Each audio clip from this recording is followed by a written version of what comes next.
감사합니다. 이렇게 오신 여러분들을 진심으로 우리가 환영합니다. 우리 앞뒤 좌우에 있는 분들을 좀 바라보면서 우리 함께 좀 인사하셨으면 좋겠는데요. 이렇게 좀 바라보시면서 정말 이렇게 좀 아주 반가운 얼굴로 옆에 있는 분들에게 보고 싶었습니다. 이렇게 한번 인사하셨으면 좋겠어요. 한번 옆에 있는 분들에게 한번 인사합시다. 보고 싶었습니다. 보고 싶었습니다. 할렐루야. 좋습니다. 한 번만 딱 더 인사할까요? 아주 잘하셨는데 한 번 더 우리 이렇게 사랑스러운 얼굴로 옆에 있는 분들을 바라보면서 사랑합니다. 이렇게 한번 인사합시다. 사랑합니다. 사랑합니다. 사랑합니다. 할렐루야. 사랑합니다. 좋습니다. 오늘은 예배 후에 공동회의도 있고 해서 말씀을 짧고 굵게 준비했습니다. 제 설교는 안 그래도 좀 짧은데 오늘은 조금 더 짧게 준비했어요. 너무 좋아하지 마세요. 너무 좋아하시고 계신데 너무 좋아하지 마시고 짧고 굵게 제가 할 거니까요. 딱 집중해서 하나님의 이 진리의 말씀을 하나도 놓지 말고 여러분의 말씀으로 받아들이길 소망합니다. 아셨죠, 우리 청년들? 짧고 굵으니까 뭐 스마트폰 뭐 이런 거 다 내려놓고 나만 바라봐. 저만 딱 바라보시고 하나님의 말씀 받아들이시길 소망합니다. 여러분, 우리가 흔히 쓰는 단어 중에 타협이라는 단어가 있습니다. 타협. 영어로 하면 compromise인데 이 단어의 뜻은요, 나쁜 뜻만 있지 않습니다. 이 단어의 사전적 의미를 찾아보면 참 좋은 뜻들이 많아요. 보면 화해하다, 합의하다, 절충하다라는 뜻으로 어떤 이렇게 분쟁이 있을 때 그 분쟁을 해결하는 절충안을 찾는다라는 좋은 의미를 가지고 있습니다. 타협. 그런데 재미난 건요, 이 타협이라는 단어가 기독교 안에 들어오면 결코 좋은 단어가 되지 않습니다. 나중에 여러분 집에 가서 이제 인터넷 구글에다가 한번 기독교 타협하고 검색해 보세요. 그러면 안 좋은 기사들만 뜹니다. 기독교 세상과 타협하다, 죄와 타협하다, 이런 좀 죄에 관련된 이야기들이 많이 나옵니다. 여러분, 우리가 믿는 하나님의 말씀은요, 절대 진리의 성격을 가지고 있습니다. 절대 진리. 변할 수 없다라는 거예요. 영원하다라는 겁니다. 이 사실을 믿으십니까? 그러기에 어떤 것과도 타협할 수가 없습니다. 그러나 이 요즘 시대 교회는요, 점점 세상과 손을 잡고 타협을 이루고 있어요. 여러분 아시겠지만 얼마 전에 저희가 나온 PC USA는요, 이제 선을 완전히 넘어섰습니다. 그냥 헌법에 남과 여가 결혼할 수 있다는 그 성경적 그 바운드를 벗어나서요, 이제는 그 헌법을 지우고 둘이라고 바꿨어요. 그러니까 남과 여가뿐만 아니라 남남 여여도 결혼할 수 있다는 것을 헌법을 교정해 버린 거예요. 이게 바로 세상과 타협한 거죠. 세상과 타협한 거. 세상과 손을 잡고 나아가는 겁니다. 아마 모르긴 몰라도요, 앞으로 우리들에게 이런 일들은 비일비재할 거예요. 그리고 더 기독교인으로서 타협하지 않으면 살아가기 힘든 시대를 저희는요, 살아가게 될 겁니다. 그런 시대를 살아가는 우리들에게 오늘 말씀은요, 절대 타협을 모르는 죽으면 죽으리라는 심정으로 진리의 말씀을 전하시는 예수님의 모습이 나옵니다. 절대로 타협하지 않는 예수님의 모습. 지난주에 보았던 것처럼 예수님께서는요, 안식일에 병자를 고칩니다. 이건 유대인의 법을 범한 거예요. 그래서 그때부터 예수님은요, 핍박을 당하신다라고 16절에 기록되어 있습니다. 자, 우리 한번 16절 말씀 함께 읽어보겠습니다. 16절 말씀 함께 읽겠습니다. 시작. 그러므로 안식일에 이러한 일을 행하신다 하여 유대인들이 예수를 핍박하게 된지라. 아멘. 안식일에 병자를 고치신 사건은 예수님 생애 가운데 가장 중요한 사건이라고 제가 지난주에 말씀드렸잖아요. 그 이유가 이 사건이 있기 전까지 예수님은 단 한 번도 핍박을 받아보신 적이 없어요. 그런데 안식일에 병자를 고치시면서부터 본격적으로 유대인들의 핍박을 받습니다. 그러면서 이제 십자가를 지게 되시는 거예요. 이렇게 핍박이 시작되고 유대인들이 도끼 눈을 뜨고 어떡하든 그 예수님을 잡아 끌어내리려고 하면, 그러면 좀 예수님께서 유대인의 눈치를 좀 살피면서 말씀도 좀 살살 하시고, 유대인의 좀 이렇게 이게 좀 기분 좀 좋게, 미안하다, 내가 진짜 몰랐다, 이렇게 하면서 좀 그 기분을 좀 누그러뜨려 주시면 되는데, 예수님은 안 그러세요. 핍박이 시작됐고 예수님을 죽이려고 쌍지부를 켜고 딱 쳐다보고 있는데, 예수님은 담대히 그들이 싫어하는 진리의 말씀을 선포하십니다. 오늘 말씀에서, 또 지난주 우리 봤던 17절 말씀에서도 보았지만, 예수님이요 하나님을 부르는데 뭐라고 부르냐면 나의 아버지라고 불러요. 내 아버지. 여러분, 유대인들에게는요 이거는 신성 모독죄였습니다. 유대인들은 절대 하나님을 아버지라 부르지 않습니다. 왜냐하면 하나님이 아버지라는 것은 내가 그분의 아들이 된다는 건데, 그것은 동일 본질이라는 얘기거든요. 그러니까 하나님의 아들이니까 난 하나님이 된다는 얘기예요. 그러면서 오늘 이 말씀 속에서 계속적으로 뭐라고 얘기하냐면, 내가 하나님의 일하는 것, 모든 걸 다 봤다. 그걸 보고 내가 일하는 거다. 하나님이 나에게 그 심판하는 권세를 줬다. 하나님처럼, 하나님이 죽은 자를 살리는 것처럼 나도 죽은 자를 살릴 것이다. 자신이 하나님이라는 얘기를, 그 말씀을 계속적으로 선포합니다. 분명 사실이고 예수님에 대한 진실된 소개예요. 그런데 여러분, 타이밍이라는 게 있지 않습니까? 타이밍. 지금 예수님의 핍박이 시작됐으면 좀 이렇게 살살 얘기하면 되는데, 예수님이 그런 거에 전혀 굴하지 않고 그냥 진리의 말씀을 선포하고 계시다라는 거예요.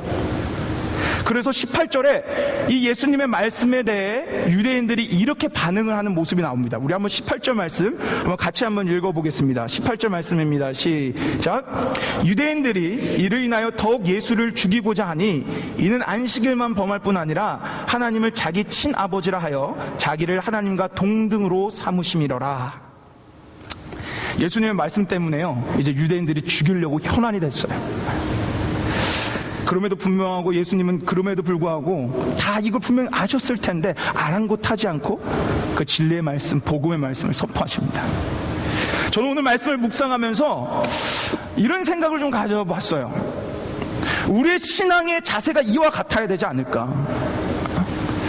아니, 특별히 21세를 살아가는 우리들에게 가장 필요한 신앙의 자세가 있다면 바로 이 예수님의 모습이지 않을까.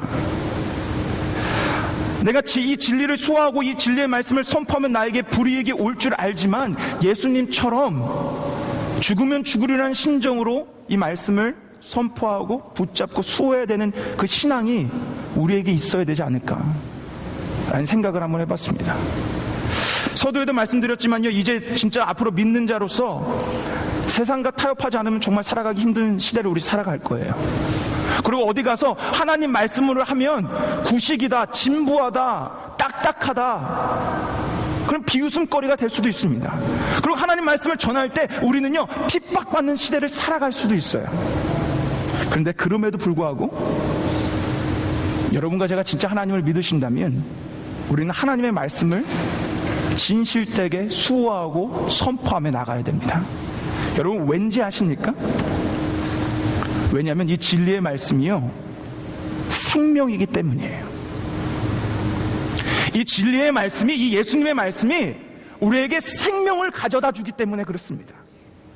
그러기에 우리는요 우리에게 소망과 생명과 우리의 모든 것들을 갖다 주는 이 말씀을 끝까지 예수님처럼 지켜나가야 돼요.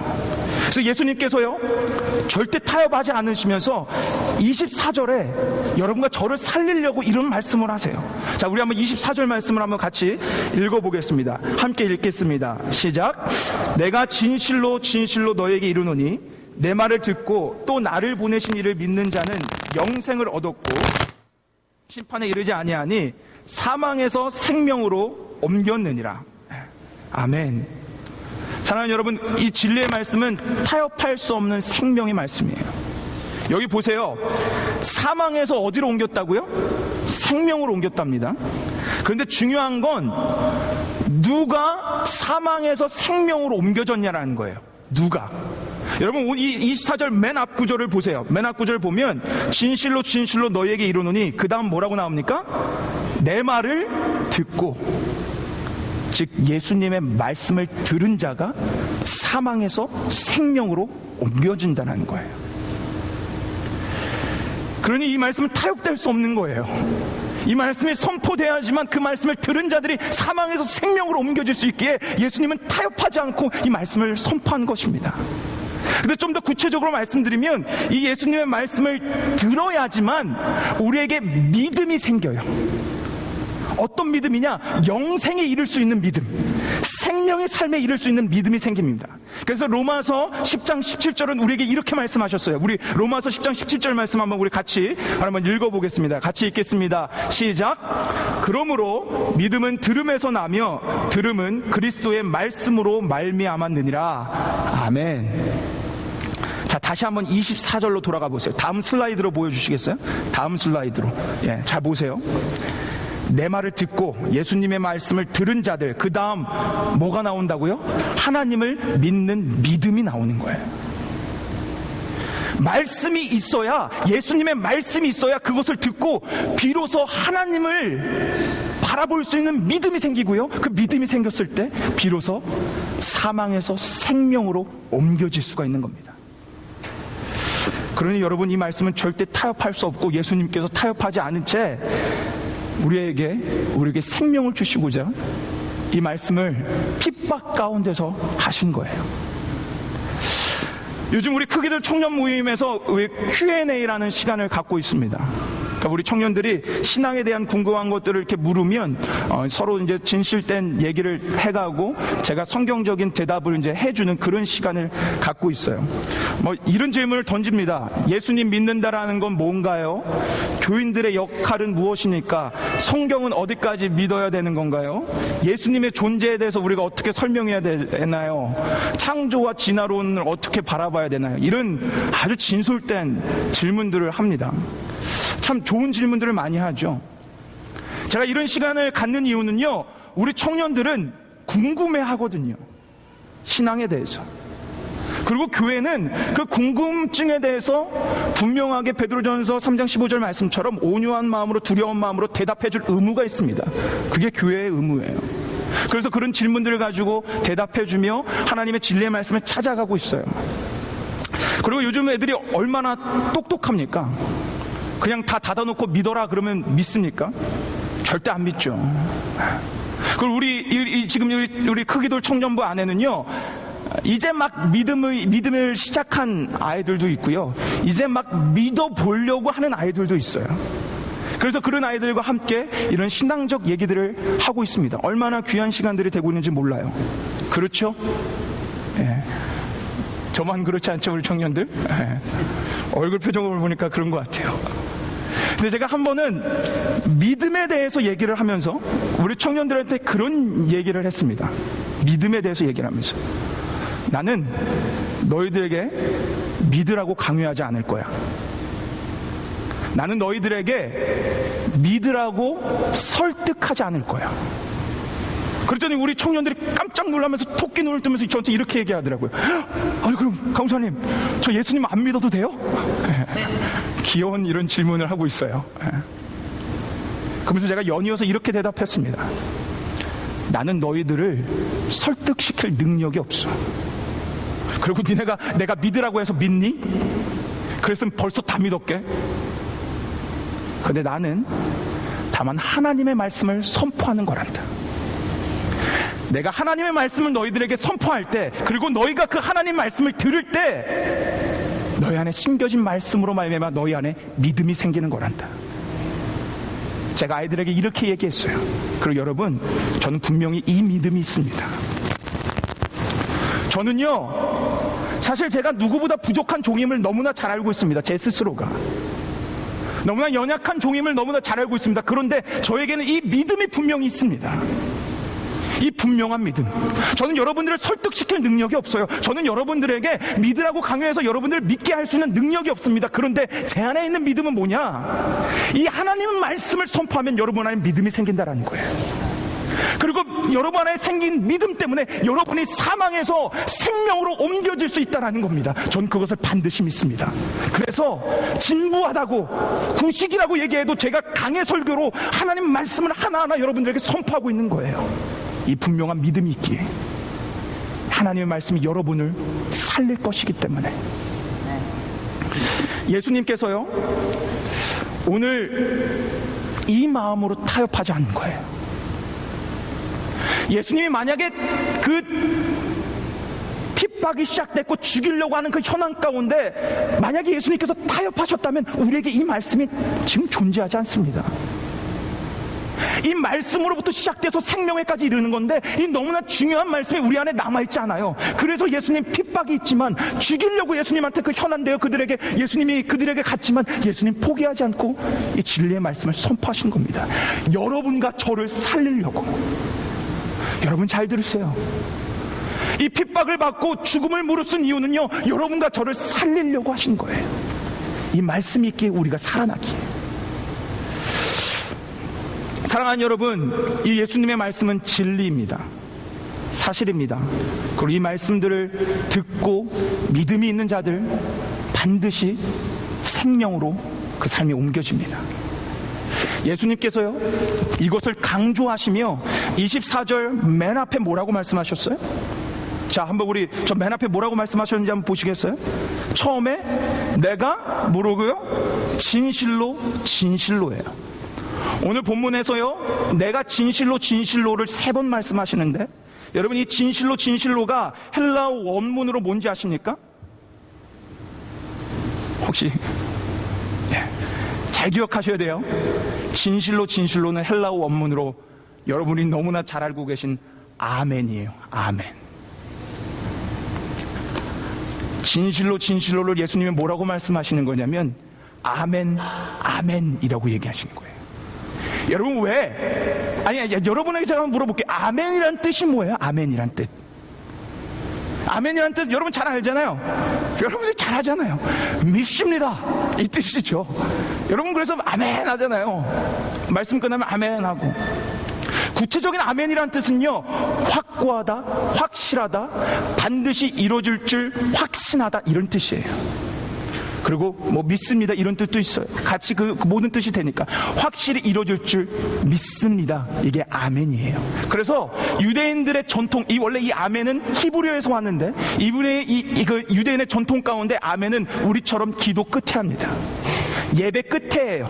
이 모든 기도가, 이 모든 예배가 하나님 앞에 올라가게 될 줄 믿습니다라는 의미로 아멘을 맨 마지막에 하는 거예요. 그런데 예수님만은 아멘을 맨 마지막에 하지 않으시고 맨 앞에 그것도 강조하며 2번 하십니다. 아멘. 왜 그러셨을까요? 앞으로 지금부터 내가 할 말들은 반드시 이루어질 것이기에 예수님은 아멘을 먼저 선포하신 거예요. 아멘. 앞으로 내가 할 말들 모두 다 이루어질 거야. 그러고 선포하신 거예요. 이 말씀은요 반드시 이루어집니다. 예수님이 아멘으로 선포하며 우리에게 주신 말씀이기에. 사랑하는 성도 여러분, 이 말씀을 믿으십니까? 여러분의 믿음에 확신을 주시기 위해 아멘이라고 2번 외치며 예수님 우리에게 말씀하셨어요. 그러기에 우리 가운데 아무리 믿음이 없어도 아직 예수 그리스도를 잘 몰라도 오늘 이 하나님의 말씀이 들린다면 우리 안에 믿음이 생길 줄 믿습니다. 그리고 그 믿음이 여러분의 지금 죽음의 자리, 심판의 자리에서 옮겨져 생명의 삶으로 살아가게 할 줄 믿습니다. 사랑하는 사랑교회 성도 여러분, 오늘 이 시간 이 놀라운 예수님의 말씀이 여러분의 귓가에 들려오게 되길 소망합니다. 오늘 이 말씀이 귓가에 들려지신다면 오늘 이 말씀은 축복된 말씀으로 변화될 것입니다. 여러분이 이 말씀 끝에 여러분의 입술로 아멘이라고 대답한다면 이제는 여러분의 삶은 심판의 삶이 아니라 죽음의 삶이 아니라 생명의 삶이 될 것입니다. 이제는 이 말씀을 들어 또 믿어 생명의 놀라운 삶을 주님과 함께 동행하며 살아가시는 여러분과 제가 되기를 주님의 이름으로 축원합니다. 우리 지금 같이 한번 기도하며 나갔으면 좋겠어요. 우리 한번 같이 반주하며 기도하며 나아갑시다. 오늘 설교 진짜 짧죠? 네. 우리 한번 같이 기도했으면 좋겠어요. 네. 여러분 안에 아직도 혹시 이 말씀이 들리지 않는 분이 계시다면 성령 하나님의 도움을 간구하세요. 하나님, 내 귓가에 하나님의 말씀이 들리기를 원합니다. 예수님의 그 진리의 말씀이 들리기 원합니다. 여러분, 그 말씀이 들려야 여러분 믿음이 생기고요, 그리고 그 믿음이 여러분을 살게 합니다. 그러시려고, 여러분 살게 하시려고, 여러분에게 생명을 주시려고 예수님 핍박과 죽음 앞에서도 담대히 이 말씀 선포하신 거예요. 기도합시다. 여러분, 기도합시다. 하나님, 나에게 하나님의 말씀, 예수님의 그 진리의 말씀 온전히 들릴 수 있는 귀를 허락해 주십시오. 그래서 내가 하나님을 온전히 믿을 수 있는 믿음을 주셔서 그 믿음으로 말미암아 생명의 삶을 살아갈 수 있도록 하나님 인도해 주십시오 라고 여러분 스스로를 놓고 하나님의 말씀이 들리도록 이 시간 여러분의 입술로 고백하며 기도하며 나가길 소망합니다. 함께 기도하시겠습니다. 하나님 아버지, 주님 감사합니다. 하나님 아버지, 우리에게 하나님의 귀한 말씀을 주시면 허락해 주시고 하나님 이 시간 귀한 말씀을 선포하며 나갈 수 있도록 아버지 이끌어 주셔서 감사합니다. 하나님, 우리가 하나님 말씀이 들리길 소망합니다. 우리 안에 정말 그 예수님의 그 진리의 말씀이 날마다 들려지는 축복의 역사가 일어나길 소망합니다. 그래서 내가 정말 내 안에 그 주님이 주신 믿음, 말씀으로 주신 그 믿음으로 말미암아 사망의 삶이 아니라, 심판의 삶이 아니라 이제는 생명의 삶을 살아가길 원하오니 아버지 주님, 우리의 귀와 마음과 모든 것들을 주님 주장하여 주셔서 그 말씀이 들릴 수 있도록 하나님 역사하여 주옵소서. 하나님 역사하여 주시고 인도하여 주셔서 하나님께 놀랍도록 나아갈 수 있도록 아버지 우리의 모든 길과 모든 생각을 아버지 인도하여 주옵소서. 아버지 간절히 간구합니다. 하나님께 영광 올려드리기 소망합니다. 주님 붙잡아 주시고 인도하여 주옵소서. 주님 역사하여 주옵소서. 주님 이끌어 주옵소서. 주님 간절히 간구합니다. 믿습니다. 주님 믿습니다. 주님 역사하여 주옵소서. 하나님, 간절히 기도합니다. 우리에게 들을 길을 허락하여 주옵소서. 놀라운 예수 그리스도의 그 진리의 말씀, 생명의 말씀이 들릴 수 있는 귀를 허락하여 주옵소서. 아버지, 이 시간 나사렛 예수 그리스도의 이름을 의지하여 선포합니다. 우리 가운데 예수 그리스도의 음성이 들리지 않는 자들에게 그 음성이 들려 믿음이 생겨 생명의 삶을 살아갈 수 있는 놀라운 축복을 이 시간 허락하여 주옵소서. 그래서 이제는 사망의 삶, 심판의 삶이 아니라 생명의 삶을 주님과 함께 통행하며 날마다 주의 말씀을 듣는 우리가 될 수 있도록 하나님 인도하여 주옵소서. 감사를 드리며 우리에게 언제나 말씀하여 주시는 우리 주 예수 그리스도 이름으로 기도 올리옵나이다. 아멘.